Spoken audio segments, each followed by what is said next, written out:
Sejam bem-vindos a mais uma exposição doutrinária da Sociedade Espírita Paulo de Tarso.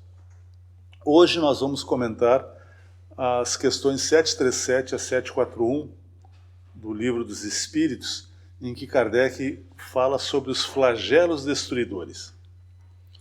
Mas antes, como nós necessitamos sempre do amparo da espiritualidade superior, vamos fazer a nossa prece de abertura para que a gente consiga sintonizar com esses espíritos benévolos.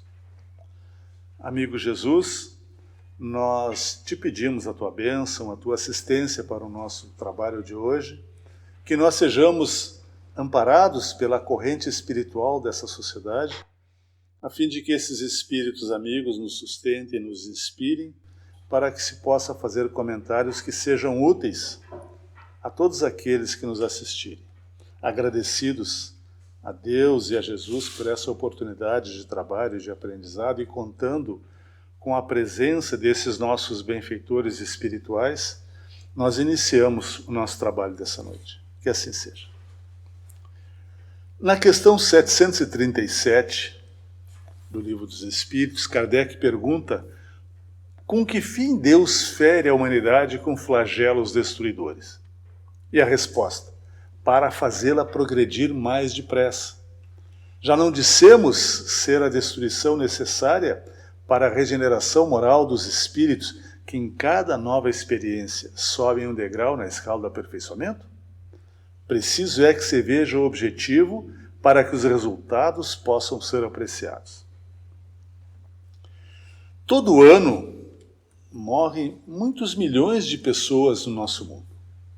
E esses espíritos, quando desencarnam, voltam ao mundo espiritual, onde ficam algum tempo, depois eles analisam o que vivenciaram aqui na Terra, os acertos, os erros, depois estudam e se preparam para uma nova encarnação.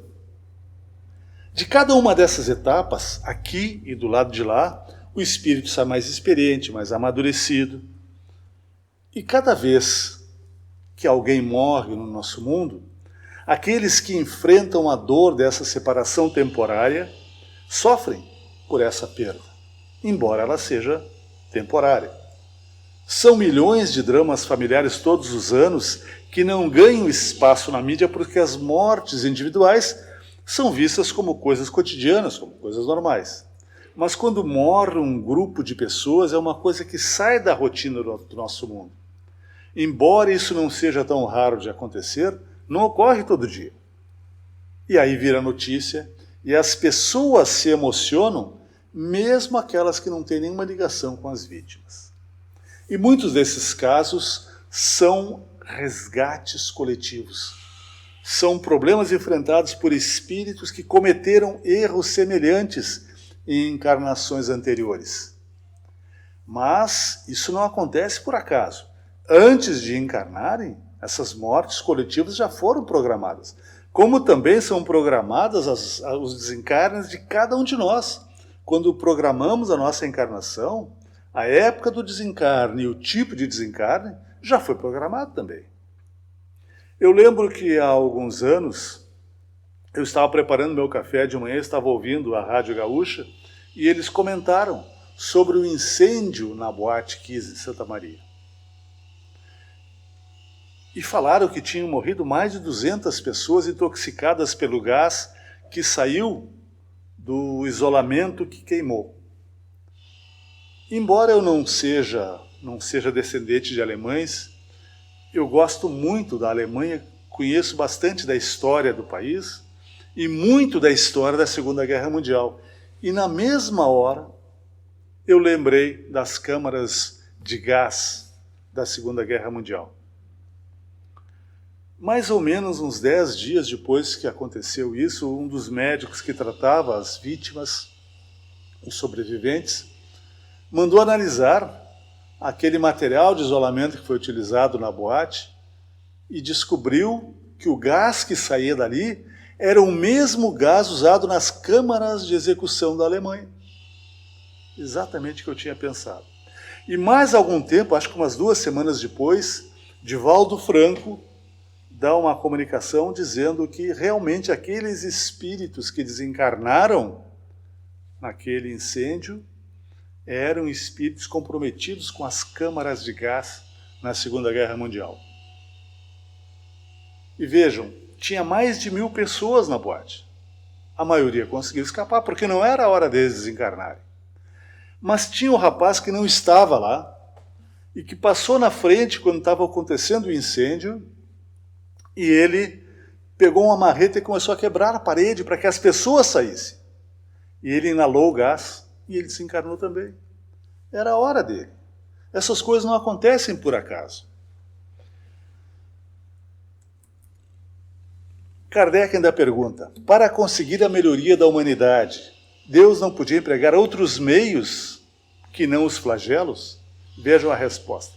Pode e emprega todos os dias, porque deu a cada um os meios de progredir pelo conhecimento do bem e do mal. O homem, porém, não se aproveita desses meios. Então é necessário que seja castigado no seu orgulho para que se faça sentir a sua fraqueza. Quando eles falam que Deus dá todos os meios para o homem evoluir, isso é uma grande verdade. O Criador nos proporciona ao longo dos séculos e milênios inúmeras oportunidades de aprendizado, de aperfeiçoamento, de crescimento espiritual. Para nos ajudar a conhecer as leis da matéria, muitos milhares de espíritos encarnaram no nosso mundo ao longo dos séculos, dos milênios. A esses conhecimentos das leis físicas, nós damos importância sim. Por quê? Porque facilitam a nossa vida. A invenção da lâmpada elétrica, do computador, do ar-condicionado, do telefone, etc. e tal. Tudo isso facilitou a nossa vida. Então nós que somos muito ligados às coisas materiais, damos importância ao trabalho desses espíritos cientistas que vieram para o nosso mundo. Mas não são só eles. As leis de Deus são as leis físicas e as leis morais. E o Criador também nos mandou milhares e milhares de missionários para nos ensinar a conhecer as suas leis morais. E muitos deles ainda estão aqui, como Divaldo Franco, como Chico Xavier, que há pouco tempo, há poucos anos desencarnou. O próprio Cristo foi um missionário que veio nos ensinar as leis do Pai. Mas mesmo assim, nós não damos para as leis morais de Deus a mesma importância que damos para as leis físicas. E, paradoxalmente, a observação das leis morais do Pai pode nos fazer muito mais felizes do que a observação das leis físicas. Mas Deus se preocupa com a nossa evolução, com a nossa felicidade, muito mais do que nós mesmos. Além dessa enorme gama de missionários, Ele ainda nos faz encarnar no meio e nas situações que mais favorecem o nosso aprendizado, que mais nos permitem realizar o trabalho que viemos realizar aqui na Terra. Mesmo assim, vejam, mesmo assim, a esmagadora maioria dos que desencarnam do nosso mundo negligencia a oportunidade que a encarnação lhe prestou. A maior parte de nós voltamos para o mundo espiritual mais na condição de falidos do que de vitoriosos em termos morais. Poucos são os que voltam ao mundo espiritual como espíritos que aproveitaram a oportunidade que a encarnação concedeu. Por isso, frequentemente, esses flagelos são necessários, a fim de nos abalar nos nossos sentimentos, nas nossas mentes, nos lembrando que não somos apenas corpos materiais, mas espíritos encarnados para progredir moral, intelectualmente. E esses flagelos, essas epidemias, essas pandemias, os desastres que acontecem em várias etapas da humanidade. Ao longo da história do mundo, nós tivemos muitos flagelos. Na Revista Espírita de novembro de 1865, Kardec cita a carta que ele recebeu de um espírita da Turquia. E esse espírita dizia assim: aqui na Turquia já morreram mais de 70 mil pessoas pela epidemia de cólera, que na época em que a codificação foi feita, graçava muito pelo mundo.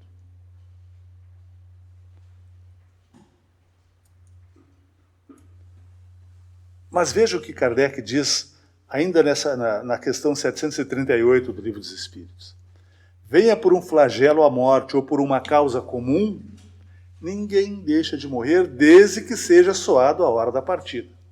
A única diferença no caso do flagelo é que o maior número de espíritos parte ao mesmo tempo.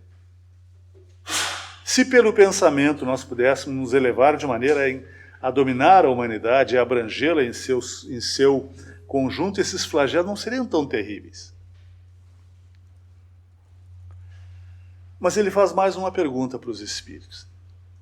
Eles têm, esses flagelos, uma utilidade do ponto de vista físico? Tem, sim, dizem eles. E muitas vezes mudam as condições de uma região. Mas o bem que resulta deles, só as gerações vindouras é que experimentam. Muitas vezes ocorrem cataclismos necessários a operarem modificações em algum lugar. Mas os benefícios só são observados no futuro. Muitas das nossas ilhas, das nossas montanhas, se originaram de erupções vulcânicas. Outras vezes, as condições de vida em uma região se tornam difíceis, inóspitas, para que os habitantes daquela região saiam dali e vão ajudar a desenvolver uma outra região. Os imigrantes que ajudaram a desenvolver as Américas vieram para cá não apenas porque eram missionários, mas porque a vida estava difícil na Europa, na Ásia. Por isso vieram japoneses, alemães, poloneses, italianos. Além disso, vieram os africanos, e esses não vieram por vontade própria, mas porque foram tirados de lá e aprisionados. Mas os que vieram para cá espontaneamente, eles vieram porque as condições onde eles estavam ficaram difíceis para viver. Sobre as mudanças físicas do planeta, quase todas as pessoas sabem daquele asteroide que caiu no Vale de Yucatán, no México. Até hoje ainda existe lá uma cratera enorme. O que aconteceu quando ele caiu na Terra? Acabou com a vida dos dinossauros. Por quê? Porque era hora de começarem a surgir animais mais evoluídos e seria difícil pelo tamanho e pela ferocidade de grande parte dos dinossauros. Então eles foram extintos e não morreram todos os animais que havia. Principalmente os de menor porte, os que estavam no mar, sobreviveram. Muitos depois evoluíram saindo do mar para a terra, mas também muitos sobreviveram debaixo da terra. Eu vi um programa há alguns anos que falava da evolução humana e o ancestral animal nosso, na época que os dinossauros foram extintos, parecia um ratinho, um animalzinho de uns 10, 15 centímetros, que sobreviveu embaixo da terra. Depois ele foi se desenvolvendo, à medida que o clima foi melhorando, ele foi se desenvolvendo e foi evoluindo. Mas o Kardec ainda pergunta, mas os flagelos não são igualmente provas morais para o homem? Resposta.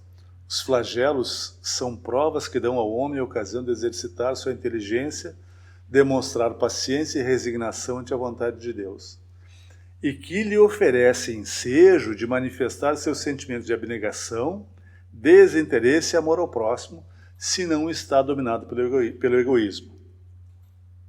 Vejam, isso está ocorrendo hoje no nosso mundo.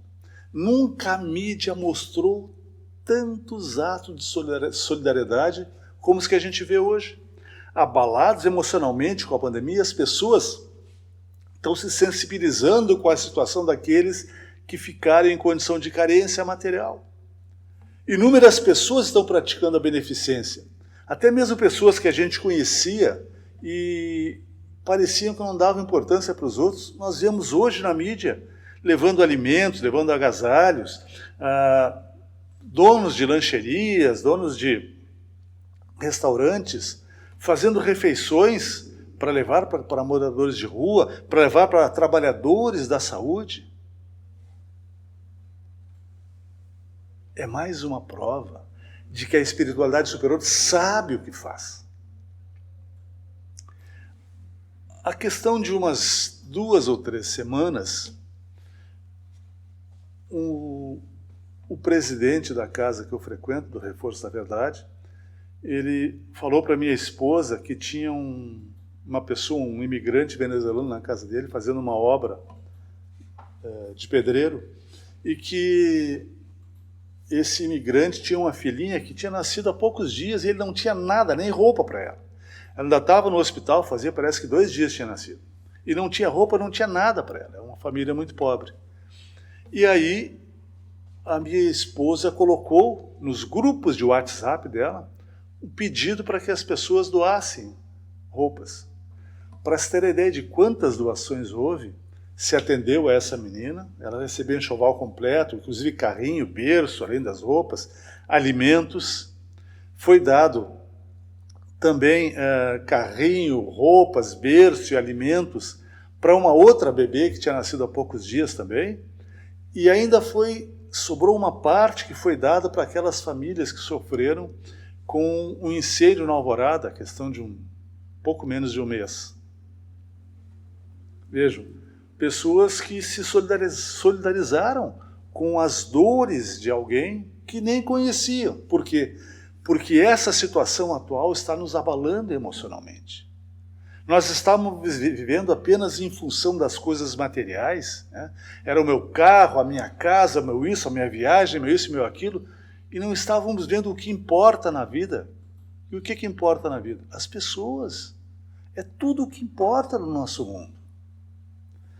Eu lembrei, quando estava preparando esse trabalho, que acontecem esses flagelos periodicamente no nosso globo, e no início da década de 20, foi lá para 1922, 23, nós tivemos em Porto Alegre uma epidemia de varíola.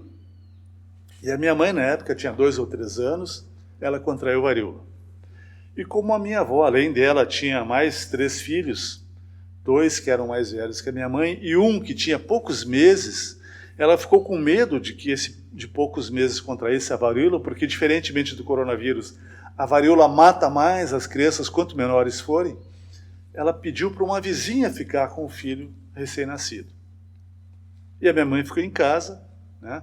Ela com os meus tios, que eram os irmãos dela, que tinham 2, 4 anos mais do que ela. Mas aí aconteceu uma coisa naquela época. O tratamento da varíola, o inicial, era as pessoas serem levadas para os lazaretos e serem colocadas em tanques com água e criolina e eram escovadas para estourar as bolhas. Então era um tratamento muito doloroso e muita gente não queria ir para o hospital. Mas quando se descobria que em uma casa tinha alguém doente, se a pessoa não fosse para o hospital, a porta era lacrada e ninguém podia entrar nem sair dali. E muita gente dos vizinhos da minha avó não quiseram ir para o hospital. E como não tinha o risco mais de levar o vírus para casa, porque já tinha a minha mãe doente lá dentro, a minha avó fez o quê? Começou a atender as vizinhanças, os vizinhos que estavam doentes, né, que não podiam cuidar de si mesmos, levava alimentos, levava medicamentos para eles. Atendeu uma grande parte dos vizinhos, porque tinha muita gente doente. E vejam, não acontece nada por acaso. A minha avó deixou os filhos mais velhos convivendo com a minha mãe, que estava doente. Eles brincavam com ela, até comiam o resto da comida dela, porque ela não tinha muita fome, porque a varíola dá feridas na boca, né, dá febre, e a pessoa não tem muita vontade de comer. Os irmãos comiam até restos da comida dela. Quem pegou varíola, além dela? O irmão que estava na outra casa, nem os que estavam com ela pegaram. Por quê? Porque eles não tinham que passar por essa experiência, né?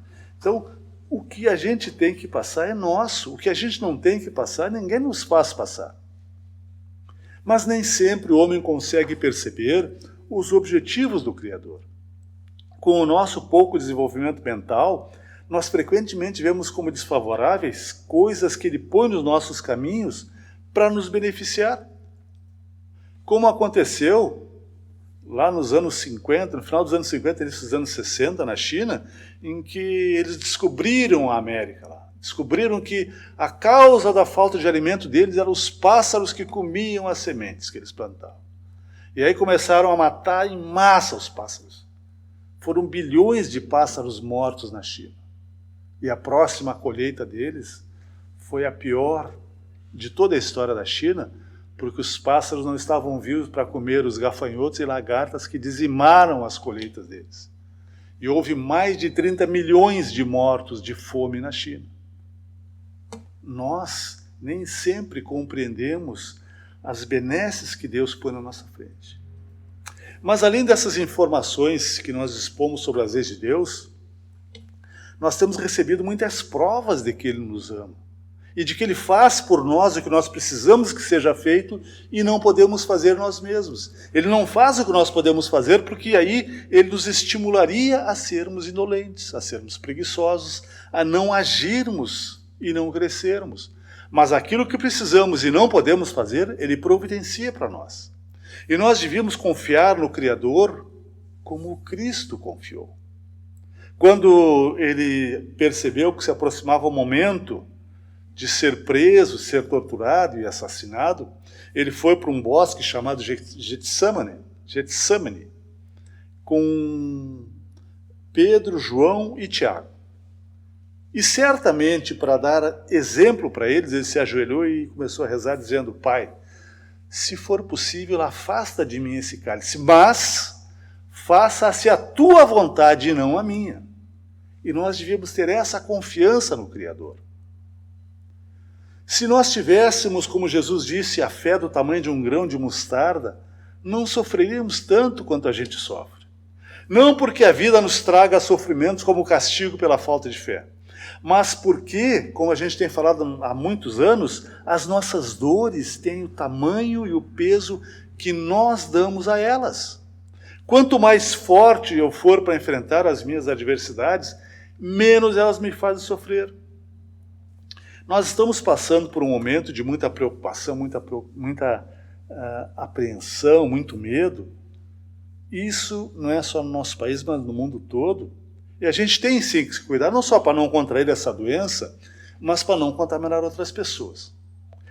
E eu não conheço ninguém que não tenha medo da morte. E esse medo da morte, embora a morte seja a única coisa absolutamente certa na nossa vida de encarnados, embora seja assim, todos têm medo da morte. E isso é mais um indicativo da grande sabedoria do Criador. Esse medo da morte decorre principalmente do instinto de conservação.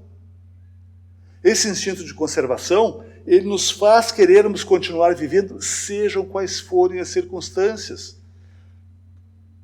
Se não tivéssemos esse medo da morte, esse instinto de conservação que sabiamente o Criador colocou dentro de nós, o número de suicídios no nosso mundo seria exponencialmente muito maior. Ele já é grande demais, nós temos mais de 1 milhão de suicídios por ano. Mas certamente nós teríamos muitos milhões de suicídios no ano se não tivéssemos dentro de nós esse instinto de conservação. Porque nós precisamos ficar aqui no mundo material, porque é através das diversas experiências que o mundo material nos proporciona que nós vamos evoluindo moral e intelectualmente. E assim, mais aperfeiçoados moral e intelectualmente, nós temos cada vez mais capacidade de sermos espíritos felizes. Mas nós, espíritas, temos que nos conscientizar de que somos espíritos imortais, que embora a morte do corpo físico seja a única coisa absolutamente certa na vida de encarnados, nós continuaremos vivos depois dela como espíritos imortais. E continuaremos amando aqueles que nós amamos atualmente. E aqueles que nos amam vão continuar nos amando também. E nós vamos nos encontrar todos lá no mundo espiritual, porque todos vão desencarnar. E a morte não consegue matar os laços de afeição verdadeiros.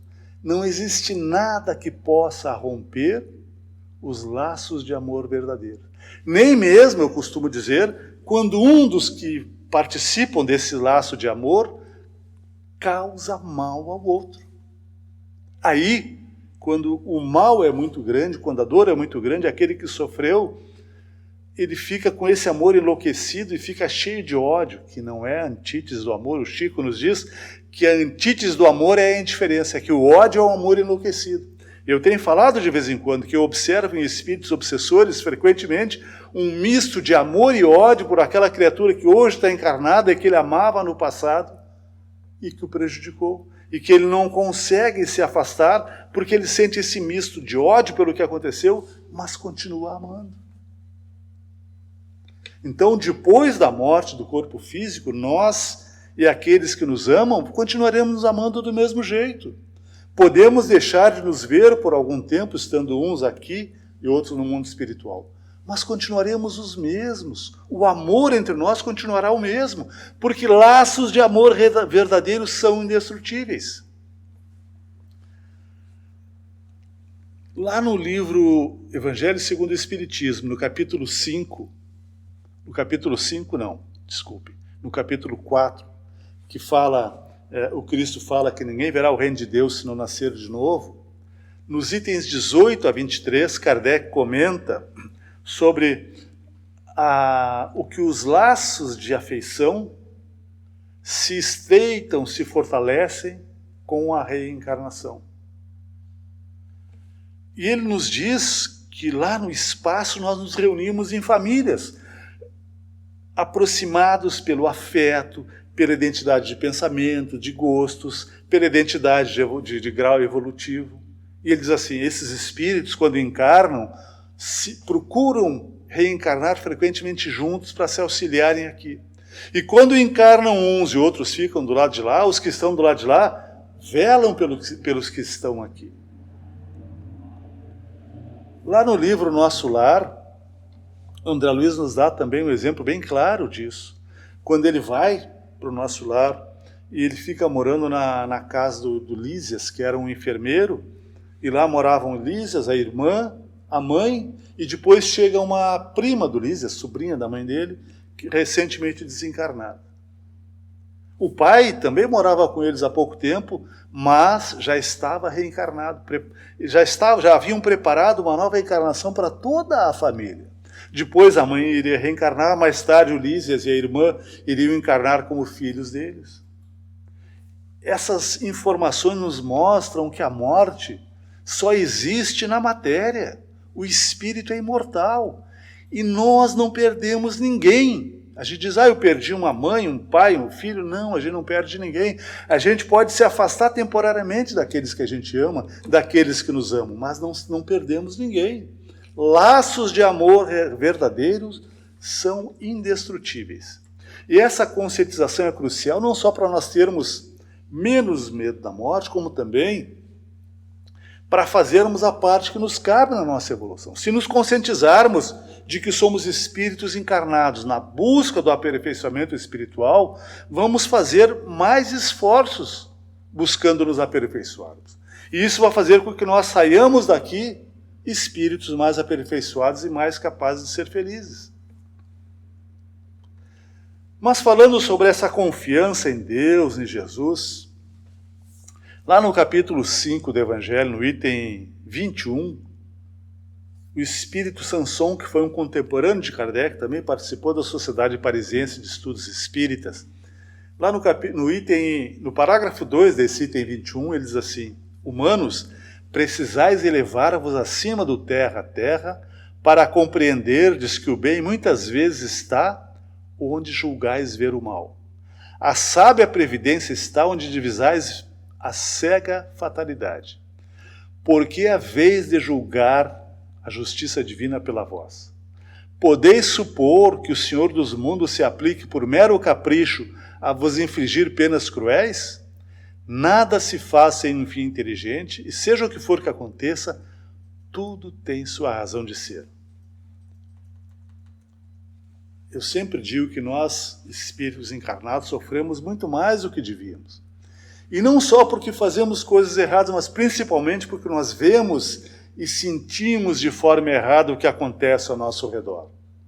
Eu não me canso de dizer que Deus nos ama muito mais do que nós mesmos e que Ele não nos faz encarnar para sofrer, mas para evoluirmos, que quanto mais evoluirmos, mais felizes seremos. E a gente sofre, enquanto está encarnados, as consequências da nossa visão materialista da vida.